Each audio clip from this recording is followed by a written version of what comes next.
صلی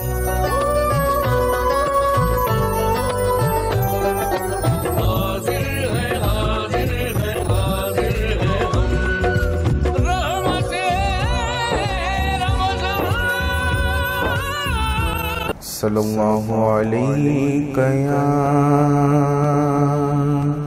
یا رسول اللہ وسلم علیک یا حبیب اللہ۔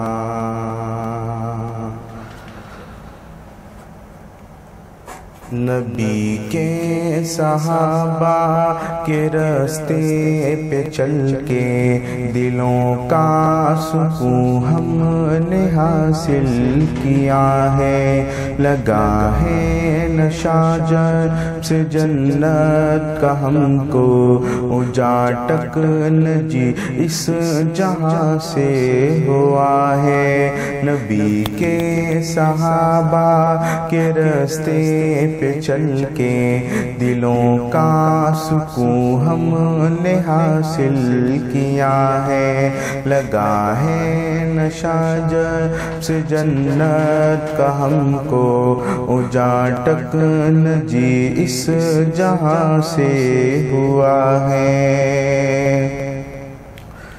وہ طائف کی وادی میں کھا کھا کے پتھر ہمارے لیے جو تڑپتا رہا تھا، وہ طائف کی وادی میں کھا کھا کے پتھر ہمارے لیے جو تڑپتا رہا تھا، اسی کے طریقے کو پیروں سے رودا، ذرا خود بتاؤ یہ کیسی وفا ہے۔ نبی کے صحابہ کے راستے پہ چل کے دلوں کا سکون ہم نے حاصل کیا ہے، لگا ہے نشہ جب سے جنت کا ہم کو اجاٹک نجی اس جہاں سے ہوا ہے۔ یہ وہ موت ہے دوستو جس کی خاطر نبی نے بھی مانگی تھی رب سے دعائیں، یہ وہ موت ہے دوستو جس کی خاطر نبی نے بھی مانگی تھی رب سے دعائیں، کٹایا ہے اس راہ میں جس نے سر کو، کٹایا ہے اس راہ ہمیں جس نے سر کو، اصل میں وہی امر ہو گیا ہے۔ نبی کے صحابہ کے راستے پہ چل کے دلوں کا سکون ہم نے حاصل کیا ہے، لگا ہے نشہ جب سے جنت کا ہم کو اجاٹک نجی اس جہاں سے ہوا ہے۔ نبی کے صحابہ کے راستے پہ چل کے دلوں کا سکون ہم نے حاصل کیا ہے، لگا ہے نشہ جب سے جنت کا ہم کو اجاٹک نجی اس جہاں سے ہوا ہے۔ محاذوں سے آتی یہ جنت کی خوشبو میرے دل کو بے چین کیے جا رہی ہے، محاذوں سے آتی یہ جنت کی خوشبو میرے دل کو بے چین کیے جا رہی ہے، جلی ہے جو فردوس کی ٹھنڈی ٹھنڈی، جلی ہے جو فردوس کی ٹھنڈی ٹھنڈی، جوانوں بلاتی تمہیں یہ صدائے۔ نبی کے صحابہ کے راستے پہ چل کے دلوں کا سکون ہم نے حاصل کیا ہے، لگا ہے نشہ جب سے جنت کا ہم کو اجاٹک نجی اس جہاں سے ہوا ہے۔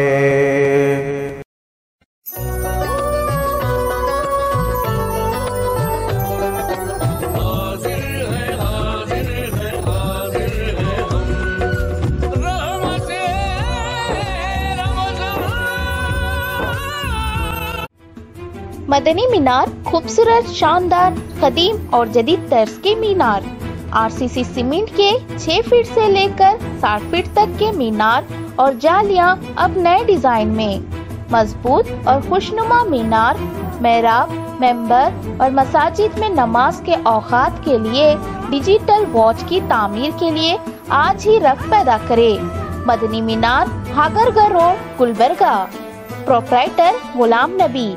کانٹیکٹ 8197867426۔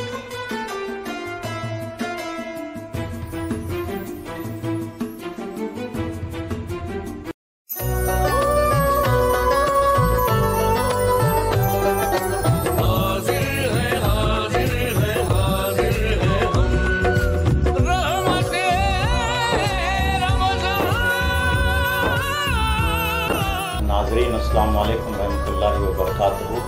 ATV گلبرگہ پر رمضان المبارک کے دوران پیش کیے جانے والے خصوصی پروگرام رحمت رمضان میں آپ کا استقبال ہے۔ آج کے پروگرام میں ہمارے ساتھ موجود ہیں گلبرگہ کے ممتاز اور نوجوان عالم دین مولانا حافظ محمد اویس قادری صاحب۔ آپ جامعہ نظامیہ حیدرآباد سے کامل الحدیث ہیں اور بارگاہ بندہ نواز کی تاریخی مسجد میں خطیب و امام کے فرائض انجام دے رہے ہیں۔ مولانا سے آج ہم رمضان المبارک کا جو آخری عشرہ چل رہا ہے، اس وقت اس آخری عشرے میں ایک اہم رات جو شب قدر رکھی گئی ہے اس کے فضائل پر گفتگو کریں گے، اور پھر عید الفطر بھی بالکل قریب ہے تو عید الفطر کے مسائل پر بھی مولانا سے گفتگو ہوگی۔ مولانا آپ کا اس پروگرام میں استقبال ہے، جزاک اللہ خیر۔ ہمارے ناظرین کو یہ بتائیں کہ شب قدر کے کیا فضائل ہیں؟ الحمدللہ رب العالمین والصلاة والسلام علی اشرف الانبیاء والمرسلین، اما بعد۔ دیکھیے، شب قدر یہ اللہ رب العزت کی جانب سے بندوں کے لیے ایک بہت بڑا تحفہ ہے، بہت بڑا انعام ہے۔ اللہ رب العزت نے یوں تو ماہ رمضان کو اتنا بابرکت اور بارحمت بنایا ہے کہ رمضان کا پورا مہینہ اور اس کی ایک ایک گھڑی، ایک ایک لمحہ بندہ کوئی بھی عمل کرتا ہے تو اللہ رب العزت 70 گنا بڑھ کر اس کو ثواب عطا فرماتا ہے۔ یہ تو ماہ رمضان کے بارے میں ہے۔ تو ان بابرکت اور رحمت والے ایام میں ایک دن کو اللہ نے خاص فرمایا شب قدر کے لیے۔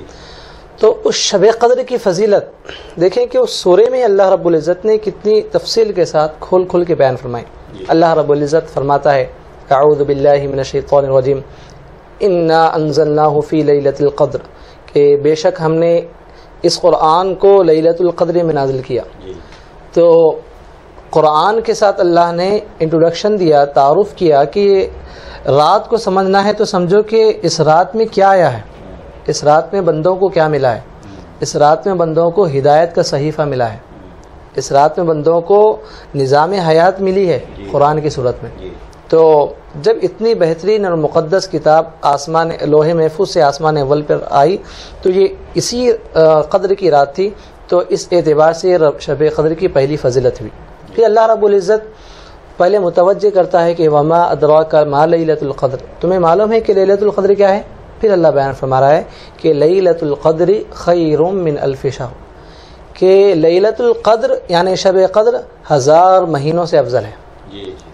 سابقہ امتوں کی عمریں طویل تھی، عمریں دراز رہتی تھی، وہ لوگ 400 500 600 سال ان کی عمریں ہوا کرتی، ان میں وہ زاہد ہوا کرتے، راہب ہوا کرتے، راتوں میں عبادتوں میں مصروف ہو جاتے، دن میں جہاد میں مصروف رہتے، اور اپنے اس کے علاوہ خلق خدا کی خدمت میں مصروف رہتے۔ تو جب اتنی طویل عمریں ان کی ہوا کرتی ہے اور اس میں اکثر وقت دین کے لیے، خدا کے لیے، مذہب پر عمل کرنے کے لیے نکالتے اور کچھ وقت اپنے روزمرہ زندگی کے لیے نکالتے، تو صحابہ کرام نے اللہ کے رسول علیہ الصلوۃ والسلام سے پوچھا، یا رسول اللہ، ہماری عمریں تو بہت قلیل ہیں، ہم بہت کم رہتے ہیں، پھر اتنی مختصر سی عمر میں ہم کو اپنے گھر والوں کو بھی دیکھنا ہے، اپنے تجارت کو بھی دیکھنا ہے، تو پھر سابقہ امتیں، پہلی امتیں ثواب میں، اجر میں، مقام و مرتبے میں ہم سے بڑھ جا رہے ہیں۔ تو اللہ کے حبیب علیہ الصلوۃ والسلام خاموش رہے، اس وقت اللہ رب العزت نے نبی کے صحابہ کے سوال پر سورہ قدر نازل فرمائی اور فرمایا کہ اے میرے نبی کے جانثار اور وفادار صحابیوں، تمہیں مایوس اور رسوا ہونے کی ضرورت نہیں ہے۔ اگر میرے نبی کا امتی ایک رات میں اگر اخلاص کے ساتھ اللہ کی خاطر نام و نمود کو بالائے طاق رکھ کر اگر اللہ کی رضا کی خاطر ایک رات کو عبادت میں گزارے گا تو میں اسے 1000 مہینوں کی عبادت کا ثواب عطا کروں گا۔ مطلب یہ اللہ رب العزت کی جانب سے ایک بہت بڑا انعام ہے کہ بندہ اس کو اللہ کی عبادت میں گزارے 1000 مہینوں کا ثواب۔ اس کے بعد یہ اتنا ہی نہیں ہے، اللہ اس کے بعد فرماتا ہے کہ تنزل الملائکۃ والروح فیہا، کہ یہ وہ رات ہے کہ اس میں آسمان میں رہنے والے فرشتے اور بلند بلند مقامات میں اللہ نے جو ان کو دیے ہیں وہاں پر رہنے والے فرشتے اپنے وہ مفروضہ کام، جو مفوضہ کام ان کو دیے گئے ہیں، وہ سب چھوڑ کے اللہ کے حکم پر وہ دنیا میں پھیل جاتے ہیں۔ اور ان کے کمانڈر ان چیف سیدنا جبریل امین علیہ السلام وہ بھی ساتھ میں آتے ہیں۔ اللہ فرماتا ہے فیہا بإذن ربہم، رب کے حکم سے آتے ہیں، اپنے رب کے حکم سے۔ کیا کہتے ہیں آ کے؟ کہتے ہیں من کل امر سلام، کہ ہر آن تمہارے ہر کام پر اللہ کی جانب سے سلامتی نازل ہو۔ یہ مطلب خوشخبریاں ہیں، مبارکبادیاں ہیں مومنوں کے لیے کہ اس رات میں مسلسل رحمت کے فرشتے، اللہ کے فرشتے سلامتی کی دعا کر رہے ہیں۔ مطلب ہم بیٹھ کے سلامتی کی دعا کرتے ہیں اللہ سے، فرشتے ہماری دعا کو پہنچاتے ہیں، لیکن وہ فرشتے خدا کے ہم کو کہہ رہے ہیں کہ اللہ کی سلامتی ہے۔ وہ فرشتے آ کے ہم کو پیغام دے رہے ہیں۔ اس شب قدر میں کس طرح سے عبادتیں کی جائیں اور اپنے آپ کو عبادتوں میں مصروف رکھا جائے؟ جی جی، یہ عام طور پر ہوتا ہی ہے کہ لوگ خطابات ہوتے ہیں، جلسے ہوتے ہیں، بیانات ہوتے ہیں۔ جی جی، یہ عبادتوں کی طرف لوگوں کا رجحان کیا ہونا چاہیے، کس طرح ہونا چاہیے؟ یہ بھی بہت اہم سوال ہے کہ شب قدر میں یہ جو ہمارے پاس عام طور پہ رواج ہے کہ تقاریر ہوتی ہیں، یہ تقاریر بھی شب قدر کا عبادت کا ایک حصہ ہے۔ اچھا جی، اس لیے کہ وہ جو بیانات ہوتے ہیں، بیانات میں قرآن پڑھا جاتا ہے، قرآن کو ریفر کیا جاتا ہے، نبی پاک علیہ الصلوۃ والسلام کی حدیثیں بیان کی جاتی ہیں، اور اس حدیث کی جو علماء نے تشریح کی ہے وہ بیان کی جاتی ہے۔ تو جب یہ بیان کیا جاتا ہے تو اس کا مطلب ہے کہ علم پڑھایا جا رہا ہے۔ تو عبادت میں آپ کو معلوم ہے کہ ایک عبادت ہے 2 رکعت نفل نماز پڑھنا، اور اس کے مقابل میں علم ہے۔ تو ہمارے علماء فرماتے ہیں، صوفیاء فرماتے ہیں، اولیاء فرماتے ہیں کہ نفل عبادت سے علم افضل ہوتا ہے۔ اس جہت اور اس حیثیت سے دیکھیں گے تو بیانات اور خطابات کی بھی اپنی جگہ، اپنی اہمیت اپنی جگہ ہے۔ آپ نے بہت اہم جی جی وجہ بیان کی ہے، جی جی، لیکن عام طور پر لوگوں کا رجحان ہے کہ بھئی کیا یہ لوگ صرف تقاریر کر رہے ہیں، جی جی، ہم کہیں اور چلے جائیں، جی، کہیں عبادت کریں۔ بالکل آپ کو معلوم ہے کہ لوگ جلسوں سے بھی باہر نکلنا شروع ہوتے ہیں۔ ہاں نہیں، تو ویسا آپ نے نہیں، بڑی اچھی بات بیان کی ہے۔ بالکل۔ آپ جی، ایک مثال میں ایک مثال دینا چاہوں گا اس حوالے سے۔ ایک مرتبہ حضرت امام احمد بن حنبل رحمہ اللہ، جو ائمہ اربعہ میں سے ایک ہیں، آپ کے پاس آپ کا معمول تھا کہ راتوں میں تہجد کا اہتمام ہوتا۔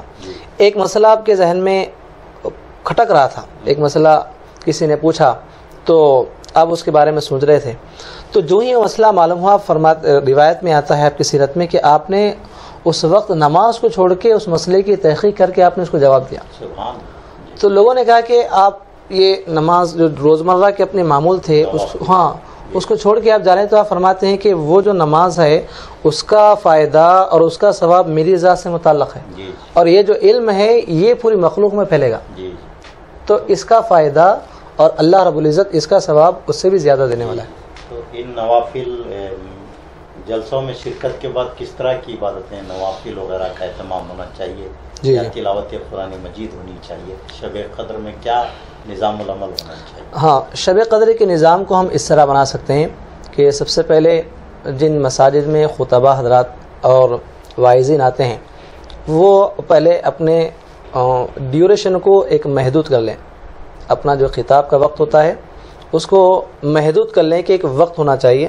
ایسا نہیں کہ انلیمیٹڈ چل رہا ہے، لوگوں میں اکتاہٹ ہو رہی ہے اور لوگ بیزاری کی وجہ سے چلے جا رہے ہیں۔ پہلے وہ اپنا ایک ڈیوریشن متعین کرے کہ اتنا وقت ہونا ہے، اس سے آپ کو کراس نہیں کرنا ہے۔ اگر یہ آپ کے پاس اہتمام ہوگا تو سب لوگ بیٹھیں گے بھی، اس لیے کہ ان کو معلوم ہے کہ ایک وقت تک یہ بیان چلنے والا ہے۔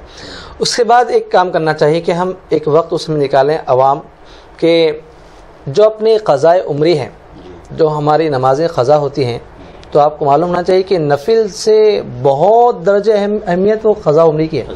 قضاء عمری کی اس لیے ہے کہ قضاء عمری جو ہوتی ہے وہ فرض نمازوں کی قضا ہے، اور آپ جو نفل جو پڑھنا ہوتا ہے وہ نفل تو ایکسٹرا ہے، جب اہم چیزیں آپ کی باقی ہے تو ایکسٹرا کا کیا فائدہ؟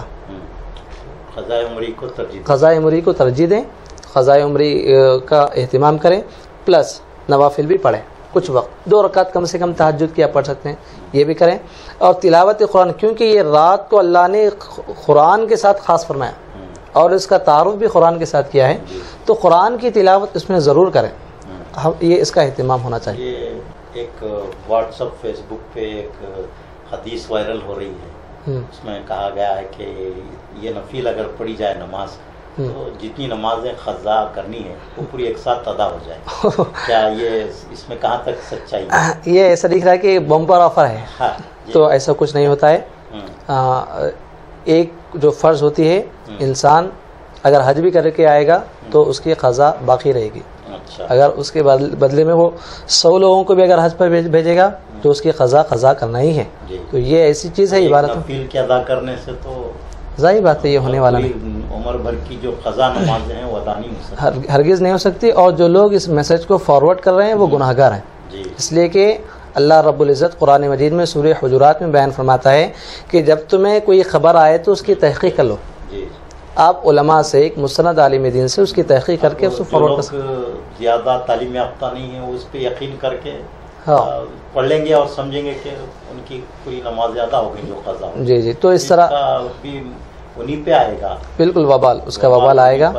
تو مولانا یہ بتائیں کہ قضاء عمری کس طرح ادا کی جائے، یا یعنی شب قدر میں تو ہم ایک اتنا وقت نہیں ہوتا کہ ساری رات بھی اگر نماز قضا جو ہے پڑھی جائے، ممکن نہیں ہے، تو اس کا کس طرح ایک نظم بنایا جا سکتا ہے؟ تو نظم میں جیسا کہ میں عرض کر رہا تھا کہ پہلے ایک خطبہ حضرات کا ایک وقت ہوگا، اس کے بعد 1 گھنٹہ یا 1.5 گھنٹہ قضاء عمری پوری نمازیں ادا کرنا ہے نا، تو ہم کو شب قدر میں 1 گھنٹے 2 گھنٹے میں جتنی نمازیں ادا ہو سکتی ہو جائے گی، پھر اس کے بعد اس کو کنٹینیو کس طرح بقیہ کیا جائے، کس طرح کیا جائے۔ قضاء عمری کے تعلق سے ہمارے جو علماء نے طریقہ بیان کیا ہے آسان، وہ یہ بتائے ہیں کہ آپ جب بھی نماز پڑھتے ہیں فرض نماز، تو ہر نماز کے بعد آپ 1 دن کی جو 5 نمازیں ہیں اس نماز کے ساتھ قضاء عمری کر لیں، ہر نماز میں ہر فرض نماز، یہ آسانی کے ساتھ۔ قضاء عمری جو صرف فرض نمازوں کے لیے ہے جی، یا سنت موقدہ وغیرہ کے لیے؟ فرض نماز کے علاوہ واجب نماز، واجب الوتر عشاء کی اسی کی ہے، بقیہ سنت موقدہ غیر موقدہ عشاء کی نماز واجب الوتر، اس کے علاوہ جتنے بھی نمازیں ہیں کسی کی قضا نہیں ہو سکتی۔ بہت آسان طریقہ ہے، جی ایک دن اگر ہم 5 نمازیں دہرا لیں تو پوری عمر میں اللہ تعالیٰ معاف کر دے گا جتنا بھی ہو۔ بالکل، ایک دن میں 5 نہیں، ایک نماز کے بعد 5۔ اچھا، نہیں میں یہ عرض کر رہا تھا کہ اب ظہر پڑھی جا رہی، ظہر کے ساتھ ظہر کی قضا کھلی جا رہی، عصر پڑھی جا رہی ہے، تو یہ صورت بھی ہو سکتی ہے؟ یہ تو ہو سکتی ہے، لیکن اگر وقت ہے تو یہ کوشش کریں کہ جب ظہر کی نماز ہم پڑھ رہے ہیں تو ظہر کی نماز کے بعد ہم زیادہ نوافل کے سنت وغیرہ پہ فوکس دینے کے بجائے اگر قضاء عمری ہیں تو 1 دن کی 5 قضا کر لیں۔ اچھا، پوری مطلب فجر، ظہر، عصر، مغرب، عشاء، تو روزانہ اگر ظہر میں یہ معمول بنا لیا جائے، ظہر میں قضاء عمری بالکل مغرب کے بعد بھی ہو سکتا ہے، عشاء کے بعد۔ یہ قضاء عمری ادا کرنے والوں کو آخرت میں گرفت ہوگی کہ آپ نے نماز ترک کی ہے؟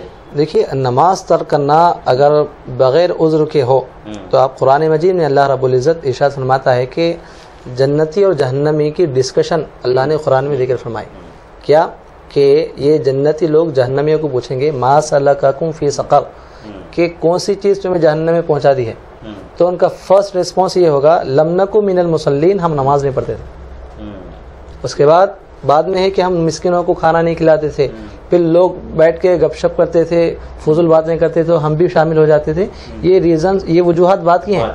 پہلی وجہ اللہ فرماتا ہے کہ وہ جہنم میں جواب دیں گے کہ ہم نماز نہیں پڑھتے تھے، تو نماز نہیں پڑھنا آپ کو معلوم ہے کہ حدیث شریف میں بالکل کلیئر ہے، اللہ کے نبی علیہ الصلوۃ والسلام نے فرمایا کہ اسلام اور کفر کے درمیان کوئی حد فاصل ہے تو وہ نماز۔ تو یہ ہے تو اب کوئی قضاء عمری کر رہے ہیں تو ساتھ میں ان کے ساتھ ظاہر بات ہے توبہ کا بھی جذبہ ہوگا، توبہ کر رہے ہیں اور ندامت ہے، شرمندگی ہے اور آئندہ نہیں کرنے کا عزم بھی ہے، تو اللہ رب العزت سے قوی امید ہے کہ اللہ رب العزت معاف فرمائے۔ جان بوجھ کر نماز ادا نہیں کرتا ہے اور یہ نیت کرتا ہے، یہ اس کا تصور ہے کہ میں بعد میں توبہ کریں، قضاء عمری کر لوں گا یا توبہ کر لوں گا، تو یہ اتنی اللہ تعالیٰ جب قضاء عمری کی رعایت دیا ہے جی جی تو یہ تائب ہونے والوں کے لیے ہے۔ بالکل قضاء عمری بالکل، اس کے ہم حکمت کو سمجھنا چاہیے۔ قضاء یہ ٹرک نہیں ہے، ایک ٹرک کو ہم اپنا لے کے ہم نماز چھوڑ رہے ہیں، یہ ٹرک نہیں ہے، بلکہ قضاء عمری یہ اللہ رب العزت کی طرف سے مطلب رحمت کا پہلو ہے کہ چھوٹ گئی تو ایسا نہیں کہ چھوٹی گئی اب تو گرفت ہے، اللہ فرمائے ٹھیک ہے میں تم کو ایک آپشن اور دیتا ہوں کہ قضا کر لو۔ تو ناظرین ہم یہاں ایک مختصر سے وقفے کے لیے رکیں گے، وقفے کے بعد پھر مولانا حافظ اویس قادری صاحب سے ہماری گفتگو جاری ہے۔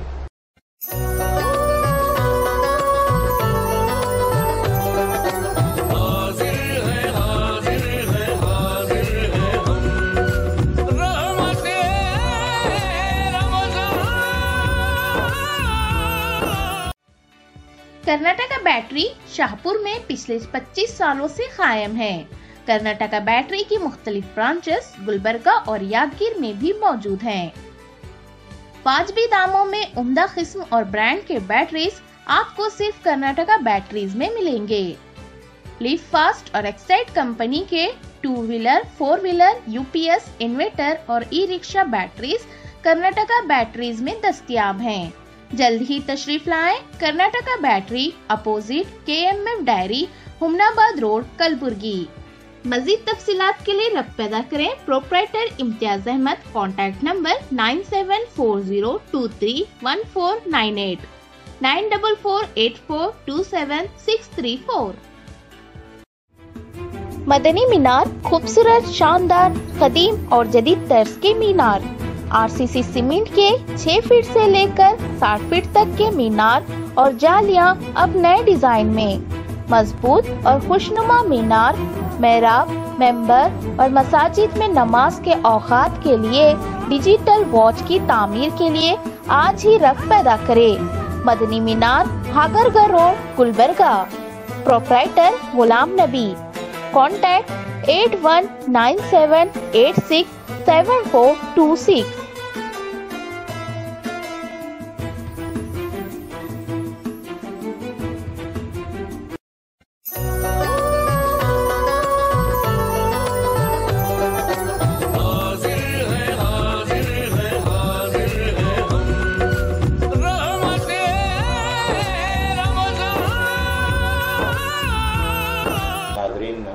وقفے کے بعد پھر مولانا حافظ محمد اویس قادری صاحب سے ہماری گفتگو جاری رہے گی۔ مولانا یہ بتائیں کہ عید الفطر کی جو تیاری ہے کس طرح کی جائے؟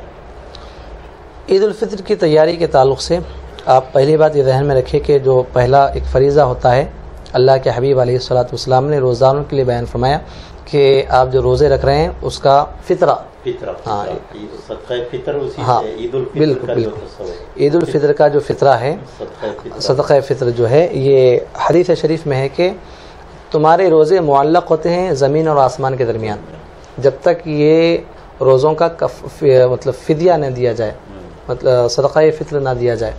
تو ہم کو اس کا اہتمام کرنا چاہیے۔ سب سے پہلے کہ ہم تلاش کریں کہ ہم کن کو دینا ہے۔ جتنے گھر میں افراد ہیں، بعض اس میں روزہ نہیں بھی رہ رہے ہیں کسی وجہ سے، ان کو بھی شامل کیا جائے، معصوم بچوں کو بھی شامل کیا جائے۔ تو جتنے افراد ہیں سب کی جانب سے صدقہ فطر آپ دیکھیں، جامع نظامے کے فتوے کے مطابق یہ 1.25 کلو گیہوں ہے، دیگر علماء کی تحقیق کے مطابق 2.5 کلو ہوتا ہے۔ تو آپ جن کو بھی اپنانا ہے آپ کے اختیار میں ہے۔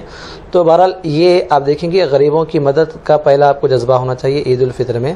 اور یہ گیہوں ہی دیا جائے یا کچھ نقد رقم بھی دی جا سکتی اس کی رقم بھی دی جا سکتی ہے۔ جی عام طور پہ ہمارے گلبرگہ شریف میں اس کی جو قیمت آ رہی ہے قریب 45 سے 50 روپے، 1.25 کلو کی۔ تو آپ اگر 50 روپے دیں گے تو تھوڑا زائد بھی ہو رہا ہے، مکمل آپ کو اطمینان ہوگا۔ فرد کے نام سے 50 ہاں 50 روپے، 4 بچے اور 4 بڑے ہیں، ہاں 8 لوگوں کی جانب سے 50 روپے کے جی حساب سے دیے جائیں. بالکل. یہ اب موجودہ 2019 میں جو قیمت جو چل رہی ہے اس کے حساب سے یہ دے سکتے ہیں. تو یہ ایک پہلی بات. صدقہ فطر کب دیا جائے؟ عید سے 2-4 دن قبل یا عید کے دن؟ بہتر جو طریقہ بتایا گیا ہے یہ چاند دیکھنے کے بعد رات میں دیں ہم، یا اس سے 1-2-4 دن پہلے دیں.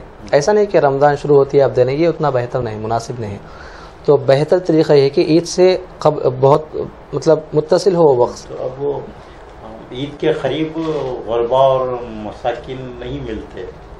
آج کل 20-21 رمضان سے ہی لوگ گھومنا شروع کر رہے ہیں. اس سلسلے میں کیا رہنا؟ نہیں دیکھیے، یہ جو لوگ گھومتے ہیں، یہ لوگ پھرتے ہیں، قرآن مجید یہ کہتا ہے کہ ایک مسلمان کا جو مال ہوتا ہے وہ صرف گھومنے والوں کے لیے نہیں ہوتا. قرآن کہتا ہے کہ محروموں کو تم دو. محروم قرآن کہتا ہے للسائل والمحروم. تو یہ ہے کہ جو پھرتے ہیں عام طور پہ ان کو تو مل ہی جاتا ہے، لیکن وہ لوگ کیا ہیں جن میں غربت ہے لیکن شاہی زندگی ان کے چہروں سے ٹپکتی ہے، مطلب وہ اپنی غربت کا اظہار نہیں ہونے دیتے. تو صدقہ فطر لوگوں کو تلاش کر کے مستحق لوگوں کو ہم دیں، یہ بہتر ہے. یہ عید کی تیاریوں میں سے پہلی تیاری ہے. دوسری تیاری یہ ہے کہ عید کے لیے ہم کو گھر والوں کے لیے ہم جو کپڑے وغیرہ لیتے ہیں یہ کہا گیا کہ پہلے ہی لے لیں، ہم بعد میں خریدنا نہیں، اس لیے کہ یہ اخیر عشرے میں ہم کو شب قدر تلاش کرنا ہے. تو ایسا نہیں کہ ہم کو بازار میں نظر آ رہے ہیں. یہ بڑا المیہ ہے کہ بازار آخر عشرے میں بھرے نظر آتے ہیں، اور بعض حضرات نوجوانوں کو یہ بھی دیکھا گیا کہ کچھ خریدنا نہیں ہوتا، محض انجوائے کے لیے جاتے ہیں کہ ہم بھی جا کے دیکھیں کہ بازار کی رونق کیا ہے. تو یہ ہے کہ ہم عید کی تیاریوں میں یہ سمجھیں کہ ہم کو عبادت میں گزارنا ہے، اور عید یہ اللہ رب العزت فرماتا ہے کہ انہی لوگوں کے لیے تحفہ ہے جو رمضان کے پورے دنوں کو اللہ کی رضا کے لیے عبادت میں گزارے. تو عبادتیں اور اللہ سے تعلق، وابستگی، خشوع و خضوع اور رجوع الی اللہ، توبہ، استغفار، یہ تو عید کی تیاریوں کا حصہ ہے. ہم عید کی تیاریوں کو ہم کپڑوں میں اور رونقوں میں اور تجارت کے اضافے میں یہ سمجھیں ہیں، لیکن عید کی اصل تیاری عبادتوں میں اضافہ کرنا ہی عید کی تیاری. جی. تو اب لوگ ہمارے زیادہ تر نوجوان رات کے وقت یہاں وہاں گھومتے ہوئے دکھائی دیتے ہیں، اور عید کی خریدی کا ماحول تو بہت ہی ایسا ہوتا ہے کہ میں سمجھتا ہوں غریب لوگوں کے پاس جب کچھ نہیں ہوتا، آخری دن کچھ رقم جمع ہوتی ہے، تو ان لوگوں کے لیے خریدی مناسب ہے. لیکن ہر کوئی بازار میں ہی دکھائی دے رہا ہے. جی وہ واقع میں مناسب نہیں ہے. پہلے ہی کوشش کر لیں، رمضان شریف سے پہلے ہی آپ سب تیار کر کے کپڑے وغیرہ رکھیں، کوئی بڑا مسئلہ نہیں ہے. گلبرگہ تو اپنا اتنا شاندار سٹی ہے کہ آپ کو ہر علاقے میں بہترین دکانیں میسر ہیں. آپ اچھے سے اچھے جا کے آپ انتخاب کر کے منتخب کر کے لا لے سکتے ہیں کپڑے. ضروری نہیں ہے رمضان میں جائیں. اور خواتین بھی بڑا افسوس ہوتا ہے کہ ہماری بہنیں، ہماری مائیں راتوں کو چلے جاتی ہیں، پورے 10 دن خریدی میں لگا دیتے ہیں. پورا ازدحام، کولیبوریشن ہوتا ہے، اختلاط ہوتا ہے. کتنا یہ مطلب المیہ ہے کہ رمضان کے وہ ایام میں ایک خاتون کو گھر میں رہنا چاہیے، اپنے بچوں کی تربیت کرنا چاہیے کہ بیٹا دیکھو رمضان کے آخری دن چل رہے ہیں یا آخری عشرہ ہے، اللہ کی عبادت کرو. یہ کہنے کے بجائے ہماری خواتین بازاروں میں نظر آتی ہیں. یہ ذمہ داری شوہروں پر عائد ہوتی ہے کہ آدمی، گھر کا آدمی اس کے گھر کے 4 دیواری کا محافظ ہے اور وہ ریسپانسبل ہے، ذمہ دار ہے. گھر کی خواتین کیا کر رہی ہیں، بچے کیا کر رہے ہیں، تو نہ صرف وہ خاتون سے اس کے بارے میں پوچھا جائے گا بلکہ مرد بھی اس کا ذمہ دار ہے، وہ بھی مسئول ہوگا. شب عید جو ہے یعنی چاند دکھائی دینے کے بعد کی جو شب، اس میں بھی اللہ تعالیٰ کو راضی کرنے کے لیے کچھ عبادتیں وغیرہ ہونی چاہیے. جی بالکل. اس کو تو لیلۃ الجائزہ کہا گیا حدیث شریف. لیلۃ الجائزہ مطلب انعام کی رات. اچھا. اللہ رب العزت اس میں انعامات دینے والا ہے. تو یعنی ایسا کہیں ہمارا جو دارالعلوم ہوتا ہے، مدرسہ ہوتا ہے، ان کا جلسے تقسیم، بالکل تقسیم اسناد، بہت صحیح بات آپ نے بتائی. بہت اس کو ایک آسان انداز، 1 مہینے کے امتحان کا بالکل جلسے تقسیم بالکل انعام ہے شب عید. بہت پیاری بات. مساجد میں جہاں انعام ہم کو ملنے والا ہے وہاں دکھائی نہیں دیتے. بالکل. اور تراویح پڑھنے والے، اس میں اہم بات یہ کہ تراویح پڑھنے والے حضرات شب قدر تک مسلسل تراویح پڑھ کے آخر دنوں میں غائب ہو جاتے ہیں. اور اب تو اور مولانا ایسا ہو رہا ہے کہ پہلے اشرے سے ہی غائب ہو رہے ہیں. ہاں یہ جو شبینوں کا جو سلسلہ چل پڑا ہے, جی جی تو 10 دن میں قرآن مکمل ہو گیا, 6 دن میں قرآن مکمل ہو گیا, 6 رمضان, جی جی, اس کے بعد لوگ تراویح سے غائب ہو جاتے ہیں. جی جی. تو یہ رجحان بڑا جس کو اصلاح طلب ہے. نہیں, اس میں دو پہلوؤں پہ بھی نظر ہونی چاہیے. ایک پہلو یہ ہے کہ یہ جو نوجوان جا رہے ہیں اور لوگ جا رہے ہیں, ایک دوسرا پہلو یہ کہ اس سے لوگ بڑی تعداد میں قرآن سن رہے ہیں, اور شاید وہ بچے بھی اس میں جوائن ہو رہے ہیں جو ادھر ادھر گپ شپ میں وقت گزارتے تھے کہ شاید بہت زیادہ قرآن سننے مل رہا ہے. تو ہم دونوں پہلوؤں کو دیکھتے ہوئے یہ ذہن میں رکھیں کہ جہاں پر یہ اہتمامات ہوتے ہیں وہاں پر یہ بھی لوگوں میں ذہن دیں, باضابطہ اعلانات بھی کریں کہ دیکھیے اس کے بعد ختم نہیں ہوا, آپ کو مبارکباد کہ آپ مستحق ہیں کہ آپ نے 6 دن میں قرآن سنا, 3 دن میں آپ قرآن سنیں, لیکن یہ مبارکباد ہی اسی وقت صحیح ہوگی جب آپ اس کا تسلسل رمضان کے اختتام تک رکھیں. تو اگر یہ کچھ اہتمامات ہوں اور ان کے اعلان سے چند لوگ بھی اگر اس پر عمل کر رہے ہیں تو یہ کامیاب ہو جائے گا. مولانا اس میں ابھی آپ صدقہ فطر کی بات بتا رہے تھے, تو جو نماز عید جو ہے اس کو ادا کرنے کا سنت طریقہ کیا ہے؟ کہ عید میں بہت سارے لوگ مسجدوں میں ہی نماز ادا کرتے ہیں اور تاخیر سے کہیں پہنچ جاتے ہیں.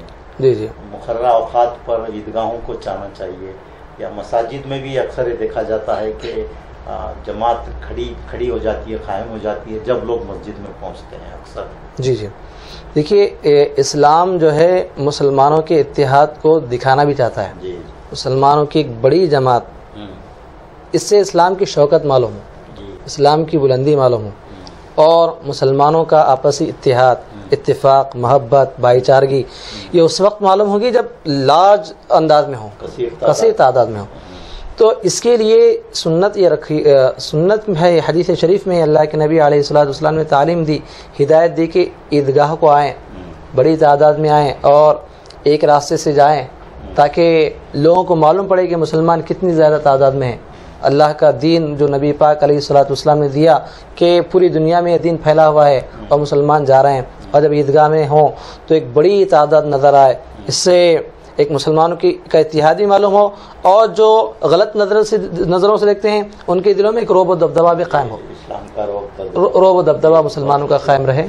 تو یہ مقاصد کی وجہ سے یہ سب رکھا گیا ہے. تو نوجوان حضرات, جوان اور اپنے جو حضرات استطاعت رکھیں ان کے لیے تو بہت اہم ہے کہ وہ عیدگاہ کو جائیں اور اپنی اکثریت کا مظاہرہ کریں, اپنے اتحاد کا مظاہرہ کریں.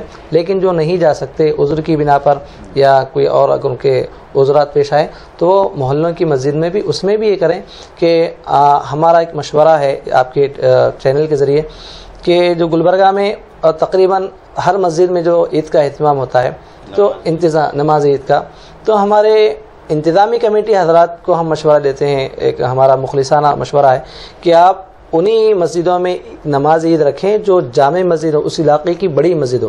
باقی کی چھوٹی جو مساجد ہیں, مطلب ہر مسجد تو اللہ کی بڑی ہے لیکن مطلب وہاں پہ کم لوگ آتے ہیں, تو ان مسجدوں میں نماز عید نہ رکھیں تاکہ اس بڑی مسجد میں زیادہ تعداد میں لوگ آئیں, تو عیدگاہ میں آنے کا جو مقصد ہے وہ مقصد یہاں بھی پورا ہو.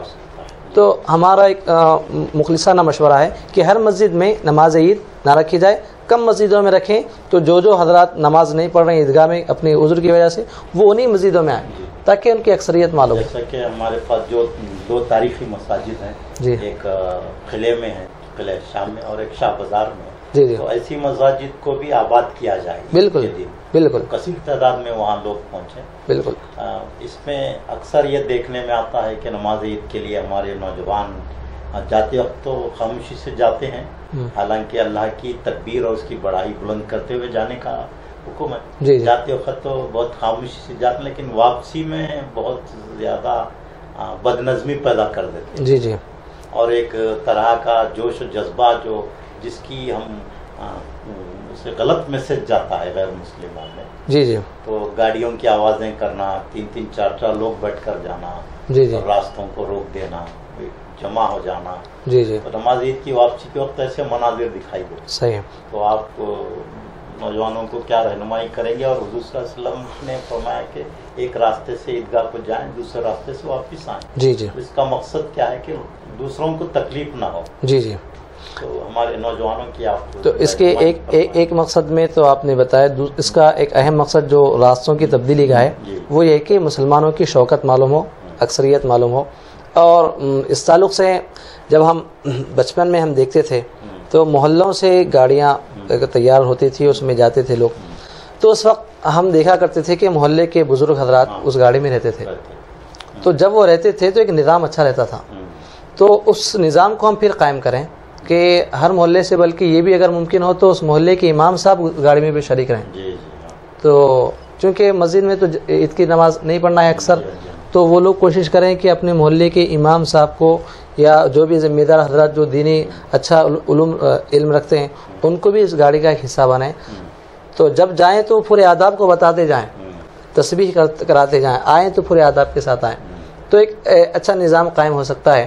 اور نوجوانوں سے ہماری اپیل رہے گی کہ یہ رمضان ہم کو انسانیت کا درس دینے کے لیے آیا، اور ہم کو فرشتہ جیسا انسان بنانے کے لیے رمضان آیا تھا. تو پورے رمضان بھر میں ہم روزے رکھے. کتنے لوگ روزے رکھ رہے ہیں، ہماری مائیں بہنیں روزے رکھ رہے ہیں، بزرگ ایسی سخت دھوپ میں بھی روزے رکھے ہیں. تو ایسے مذہب کو ہم عید کے دن بدنام نہ کریں. آپ کے اس عمل سے غلط میسج جائے گا تو وہ ہماری بہنیں، وہ ہماری مائیں جو روزہ رکھے ہیں، وہ ہمارے بھائی جو روزہ رکھے ہیں، وہ بزرگ جو روزہ رکھے، جن کے روزوں کی وجہ سے ہمارے غیر مسلم بھائی بھی ہم سے متاثر ہو رہے تھے. لیکن یہ نوجوانوں کی وجہ سے اگر یہ عمل ہو رہا ہے تو نہ صرف آپ اپنی کمیونٹی کو بدنام کر رہے ہیں، آپ اپنے مذہب کی بھی امیج کو خراب کر رہے ہیں. تو آپ کو اس کا خیال رکھنا چاہیے. بہت عزت سے رہیں، بہت شرافت سے رہیں. نوجوانوں کی شرافت میں قوم کی شرافت ہے، نوجوانوں کی حفاظت میں قوم کی حفاظت ہے. آپ تو قوم کا اثاثہ ہیں نوجوان حضرات، آپ تو ہمارے ملک کا فیوچر ہیں. تو آپ حضرات کو بہت ڈسپلن سے رہنا چاہیے، ڈیسنٹ انداز میں رہنا چاہیے. یہ ہماری قوم کی عکاسی آپ سے ہوتی ہے. جی. اور عید کے دن بھی بعض لہو لعاب میں لوگ مصروف ہوتے ہیں. جی جی. تو عید کا بہت ہی فضیلت والا دن ہوتا ہے. جی جی. تو اس میں نمازیں چھوٹ جاتی ہیں اور کچھ ایسی تقریبات جو منعقد ہوتی ہیں جی جی جس سے یعنی شریعت کی خلاف ورزی ہوتی ہے. دیکھیے ایسی سرگرمیوں میں شرکت کرنے میں زیادہ نوجوان دلچسپی. بالکل صحیح ہوتا ہے ایسا. تھیٹر آباد ہو جاتے ہیں، ہمارے بچے نکڑوں پہ نظر آتے ہیں. تو یہ ایک المیہ ہے. بات یہ ہے کہ دیکھیے اللہ رب العزت نے یہ ایک بہت اہم چیز اللہ رب العزت نے یہ رکھی کہ جب بھی خوشیوں کا موقع آتا ہے اللہ عبادت کا اضافہ فرماتا ہے. دیکھیے عید کا دن عام طور پہ 5 نمازیں تھیں، عید کے دن میں اللہ نے عید کی نماز کو رکھا. کیوں؟ تاکہ بندے خوشی میں میری عبادت سے دور نہ ہو بلکہ عبادت میں اضافہ ہو.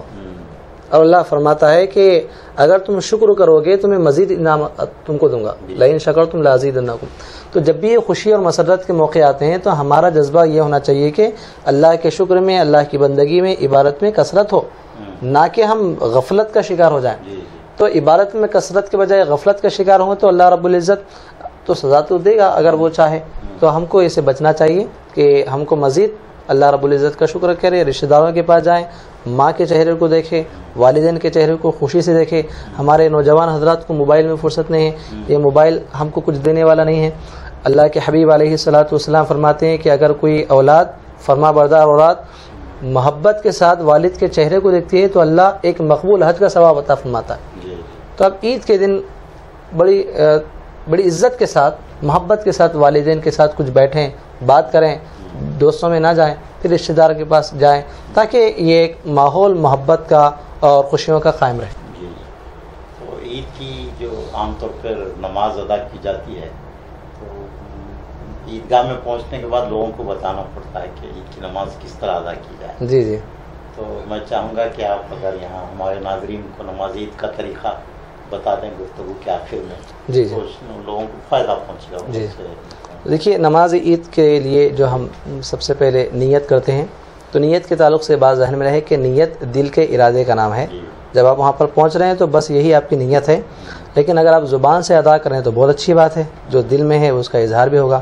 تو اس طرح اس کی نیت ہوگی کہ نیت کی میں نے نماز عید الفطر 2 رکعت واجب نماز ادا کرتا ہوں واسطے اللہ رب العزت کے زائد 6 تکبیرات کے تابع اس امام کے.